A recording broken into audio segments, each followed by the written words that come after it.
Hello and welcome to Concepts Made Easy, your go-to space for clear, concise and conceptual learning. I am Dr. Akriti Chuk and in today's session we are going to cover the topic consumer equilibrium under cardinal approach. Cardinal इस lesson को समझने से पहले lesson number 3 जो cardinal utility analysis के बारे में बात करता है, जिसमें दो लॉज हमने पढ़े हैं, law of diminishing marginal utility and law of equi marginal utility, वो समझना ज़रूरी है, अदरवाइज कंज्यूमर इक्विलिब्रियम नहीं समझ आएगा. So I will add the link in the description, lesson number 3 का. Talking about the consumer equilibrium under cardinal approach, consumer equilibrium पे कब होगा? ये एक ऐसी सिचुएशन है जहाँ पे कंज्यूमर को मैक्सिमम सेटिस्फैक्शन मिल रही है out of his limited income, और वो जिस तरीके से अपनी इनकम को स्पेंड कर रहा है उसी कोई इंटेंशन नहीं है उसको चेंज करने की. सो कंज्यूमर इक्विलिब्रियम ऐसी सिचुएशन है जहाँ पे कंज्यूमर मैक्सिमम सेटिस्फैक्शन उसको मिल रही है आउट ऑफ हिज और हर लिमिटेड इनकम, एंड उसकी कोई भी टेंडेंसी नहीं है to make any change in his और her expenditure. So assumption same है कार्डिनल में जो होती आ रही है. रैशनल कंज्यूमर है, सो डिमिनिशिंग मार्जिनल यूटिलिटी है. जैसे जैसे extra unit of good consume करते रहेंगे less and less additional happiness या सेटिस्फैक्शन मिलती है. मार्जिनल यूटिलिटी ऑफ मनी जो है वो कांस्टेंट है. The satisfaction a consumer gets from each additional rupee spent और earned remains the same regardless of the total amount money they possess. Perfect knowledge है consumer को सारे प्राइजेज और के बारे में पूरी की पूरी नॉलेज है. फिक्स्ड इनकम है, कंज्यूमर का बजट फिक्स्ड है और प्राइजेज ऑफ गुड्स भी चेंज नहीं है, में चेंज नहीं आ रहा है. इंडिपेंडेंट यूटिलिटी है, जो सेटिस्फैक्शन एक गुड से मिल रही है वो उस it does not effect the happiness और सेटिस्फैक्शन फ्रॉम अनदर गुड. ये कार्डिनल की कॉमन है एजम्पशंस जो हम पढ़ते आ रहे हैं, चाहे वो law of diminishing marginal utility की एजम्पशन हो, चाहे इक्वी मार्जिनल यूटिलिटी की हो, चाहे कार्डिनल अप्रोच में कंज्यूमर इक्विलिब्रियम हो, एजम्पशन सब की एक ही है. Talking about determination of consumer equilibrium, so that this is the case number 1 in which single good है और उस गुड का सिंगल यूज है. सो उस केस में क्या होगा?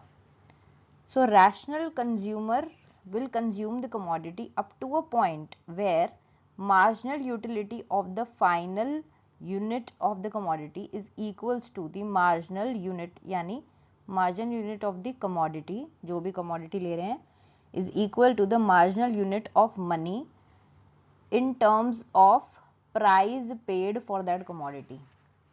So यानी जो marginal utility x से मिल रही है वो उसके प्राइस के बराबर हो. सो क्वांटिटी दी हुई है, प्राइस दिया हुआ है, मार्जिनल यूटिलिटी दी हुई है पर्टिकुलर प्रोडक्ट की, और कंज्यूमर का सरप्लस है इस टेबल में. देखते हैं क्या कह रहा है. तो प्राइस ऑफ द कमोडिटी तो सेम ही है, यानी जो प्राइस है वो कमोडिटी का 2 रुपीज़ है, राइट. अब मार्जिनल यूटिलिटी क्या है? जब फर्स्ट यूनिट कंज्यूम करता है प्रोडक्ट की तो मार्जिनल यूटिलिटी 5 होती है, यानी मार्जिनल यूटिलिटी प्राइस से ज़्यादा है. तो यूटिलिटी ज़्यादा मिल रही है, सेटिस्फैक्शन ज़्यादा मिल रहा है, प्राइस उसका कम है, तो कंज्यूमर का सरप्लस हो गया 5 माइनस 3 इक्वल्स टू 3 यूटिल्स. अब एक बात यहाँ पे ध्यान रखने की है, यहाँ पे जो इक्वेशन हो रही है वो मार्जिनल यूटिलिटी और प्राइस के बीच में है. प्राइस का यूनिट रुपीज़ होता है और यूटिलिटी का यूटिल्स होता है. यहाँ पे इसीलिए ही प्राइस को मार्जिनल यूटिलिटी ऑफ मनी की टर्म्स में लिखा गया है, ताकि इसको हम कंपेयर कर सकें, डिफरेंट यूनिट के पैरामीटर्स को हम कंपेयर कर सकें, इसलिए यहाँ पे मार्जिनल यूटिलिटी ऑफ मनी लिखा हुआ है, राइट. सेकेंड यूनिट जब कंज्यूम करता है प्रोडक्ट के, तब भी मार्जिनल यूटिलिटी है जो मिल रही है, वो लेवल ऑफ सेटिस्फैक्शन ज़्यादा मिल रही है और उसके प्राइस से, तो वो नेक्स्ट यूनिट पर कंज्यूम करेगा, क्योंकि वो क्या है, एक रैशनल कंज्यूमर है. वो तब तक कंज्यूम करेगा जहाँ पे उसको यूटिलिटी प्राइस के बराबर ना मिल जाए. तो यहाँ पे भी यूटिलिटी ज़्यादा है, प्राइस कम है. अब फोर्थ यूनिट कंज्यूम करता है, क्योंकि हमें ये पता है कि जैसे जैसे कंजम्पशन यूनिट्स की बढ़ती रहेगी वैसे वैसे जो मार्जिनल यूटिलिटी है वो क्या होती है, डिक्रीज करती जाती है। विद एवरी यूनिट वो कंज्यूम करेगा उसकी यूटिलिटी जो है वो गिरती जाएगी। तो जब फोर्थ यूनिट कंज्यूम करा तो मार्जिनल यूटिलिटी 2 हो गई और प्राइस भी 2 है, तो ये बराबर आ गई। तो इतनी बात हमें समझ आती है कि यहाँ पर तो कंज्यूमर इक्विलिब्रियम मिल जाएगा हमें, क्योंकि अगर वो इसके बियॉन्ड कंज्यूम करता है तो यूटिलिटी कम है और प्राइस ज़्यादा है। तो यानी डिस यूटिलिटी के केस में है ये वाला पोजीशन चली गई है, यहाँ पे उसको कंजम्पशन करने से कोई फ़ायदा नहीं हो रहा, सेटिस्फैक्शन नहीं मिल रही है कंज्यूमर को, तो इस पॉइंट पे वो कंज्यूम करेगा ही नहीं। इक्विलिब्रियम कब मिलेगा, जब यूटिलिटी प्राइस के बराबर हो जाएगी और सरप्लस कितना हो गया, 0 हो गया। इस केस में अगर वो 5 में करता है तो सरप्लस नेगेटिव में जा रहा है, जो रैशनल कंज्यूमर को ये पोजीशन पसंद नहीं आएगी। तो कंज्यूमर का जो इक्विलिब्रियम है वो इस पॉइंट पे मिल जाएगा। अगर इसी को एक ग्राफ में देखें तो प्राइस ऑफ द कमोडिटी तो फिक्स है, मतलब 2 है, और मार्जिनल यूटिलिटी जो है वो कर्व वो डाउनवर्ड स्लोपिंग कर्व है। प्राइस और यूटिलिटी जहाँ पे एक दूसरे को इंटरसेक्ट कर रही है, marginal utility equals to price, इसी पॉइंट पे क्या मिल रहा है, कंज्यूमर का इक्विलिब्रियम मिलेगा। इक्विलिब्रियम जो इक्वेशन है वो तो यही है, mu equals to P, but उसको हम इस तरीके से लिख सकते हैं ताकि लेफ्ट हैंड साइड और right hand side same unit के अंदर हो जाए। और अगर हम उसको लिखते हैं तो mu of product divided by mu of money equals to price, इस वाली टर्म को भी हमने लेफ्ट हैंड साइड को भी हम रुपीस की टर्म में लिखते हैं, और हमें पता है कि MUM जो है मार्जिनल यूटिलिटी ऑफ मनी जो है वो क्या है, कांस्टेंट है। So this was about single good and single use. अब अगर मार्जिनल यूटिलिटी जो हमने डायग्राम से समझी, मार्जिनल यूटिलिटी ज़्यादा थी प्राइस से, अगर मार्जिनल यूटिलिटी ज़्यादा मिल रही थी प्राइस से तो कंज्यूमर तो बाय ही जा रहा था। क्यों, क्योंकि जैसे जैसे कंज्यूमर बाय करता रहेगा, मार्जिनल यूटिलिटी में लॉ चल रहा है डिमिनिशिंग मार्जिनल यूटिलिटी का, जैसे जैसे वो और ज़्यादा गुड बाय करेगा तो डिमिनिशिंग मार्जिनल यूटिलिटी होती रहेगी, और उस पॉइंट पे एक ऐसे पॉइंट पे पहुंच जाएगा जहां पे MU प्राइस के इक्वल हो जाएगा। तो ये कंजम्पशन जो है ये तब तक चलती रहेगी, अगर यूटिलिटी ज़्यादा मिल रही है तो कंज्यूमर तब तक कंज्यूम करता रहेगा जब तक MU प्राइस ऑफ X के बराबर ना हो जाए, क्योंकि क्वांटिटी बढ़ाने से यूटिलिटी मार्जिनल यूटिलिटी कम होती रहती है, इसलिए कंजम्पशन को बढ़ाना पड़ेगा ताकि यूटिलिटी जो है मार्जिनल यूटिलिटी प्राइस के बराबर हो जाए। लेकिन अगर यूटिलिटी कम मिल रही है, जो 5th यूनिट में मिल रही थी पीछे वाले एग्जांपल में, 5th यूनिट में क्या हो रहा था, सेटिस्फैक्शन तो कम मिल रही है बट महंगा, उस प्रोडक्ट तो महंगा है, प्राइस उसका ज़्यादा है, तो consumer gets less utility from buying the good than from spending the money elsewhere, then they should buy less of the good as they buy less, MU rises।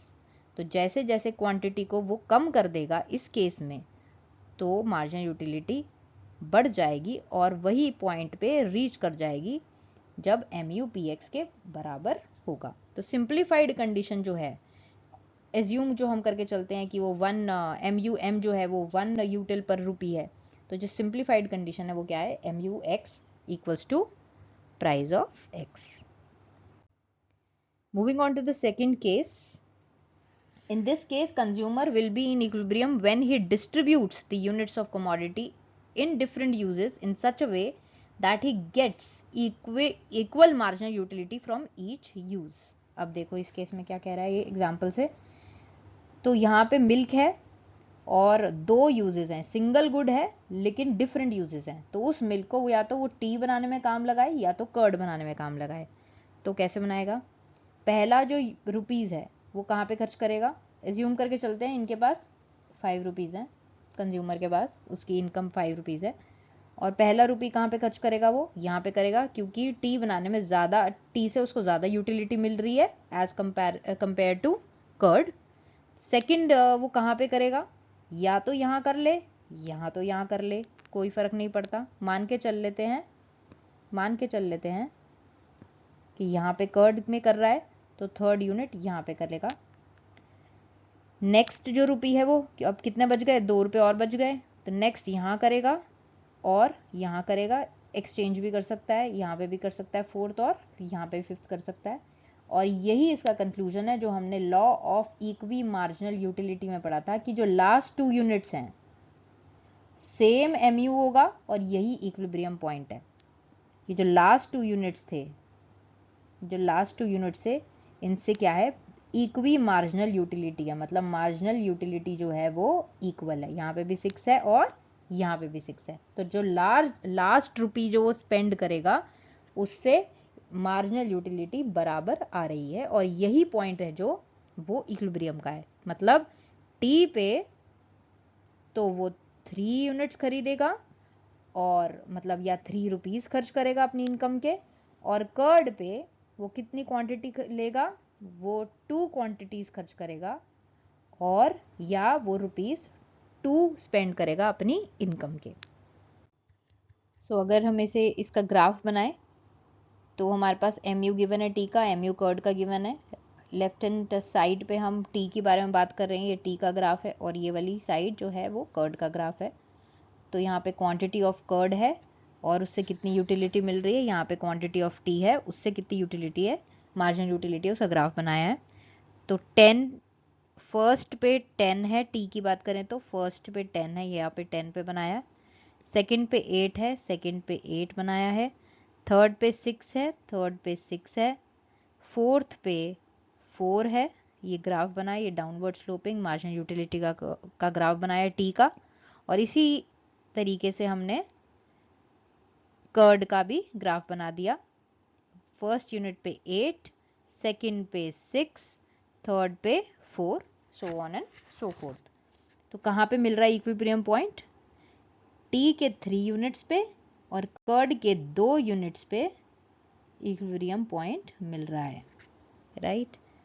सो यहाँ पे कंज्यूमर का इक्विलिब्रियम मिल जाएगा। Next case में जहाँ पे several commodities हैं, this is the most realistic scenario where consumer has limited income, buys many goods। ऐसा तो जो केसेस अपने पढ़े कि सिंगल गुड तो होगा नहीं ना, 2 गुड्स होंगे, there will be many goods and each good may have multiple uses। तो इक्विलिब्रियम कंडीशन क्या होगी कि MU by P1 जो फर्स्ट कमोडिटी से है वो बराबर होनी चाहिए MU2 by P2, MU3 by P3 and so on and so fourth, जितने भी गुड्स हैं। यानी जितना आप एक्सपेंडिचर कर रहे हो वो should be equals to the total income you are earning. तो इस तरीके से कंज्यूमर अपने इनकम को डिस्ट्रीब्यूट करेगा ताकि जिससे हर गुड से, अभी तो हम सिर्फ 2 गुड्स की बात कर रहे थे, दोनों गुड से इक्वी मार्जिनल यूटिलिटी मिल रही थी, मार्जिनल यूटिलिटी बराबर मिल रही थी। अब इस केस में जहां पे बहुत सारे गुड्स हैं तो हर गुड पे इक्वी मार्जिनल यूटिलिटी मिले।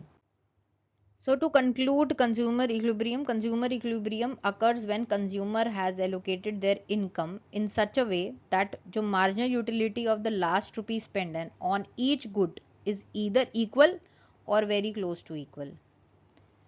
मतलब मार्जिनल यूटिलिटी में गुड 1 पे खर्च करे कंज्यूमर, 2 पे खर्च करे या 3 पे खर्च करे लास्ट रुपी, मार्जिनल यूटिलिटी हर केस में बराबर होनी चाहिए। मतलब फर्क ही नहीं पड़ेगा यहाँ पे खर्च करे, यहाँ पे खर्च करे या यहाँ खर्च करे। There is no further opportunity to increase total utility by shifting spending from one good to another.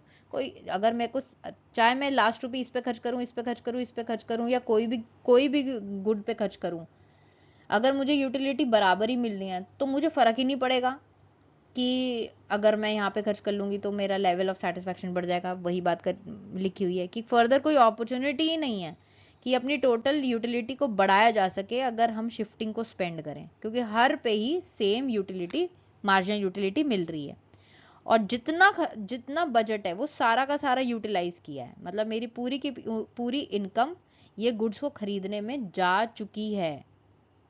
क्यों मैं ये क्यों कह रही हूँ, क्योंकि अगर इनकम का या मेरी बजट, मेरे पास जितना पैसे हैं अगर वो फिर भी बचे हैं तो मैं उनको स्पेंड करके अपनी यूटिलिटी को बढ़ा सकती हूँ। तो I can, there is a scope to increase my utility.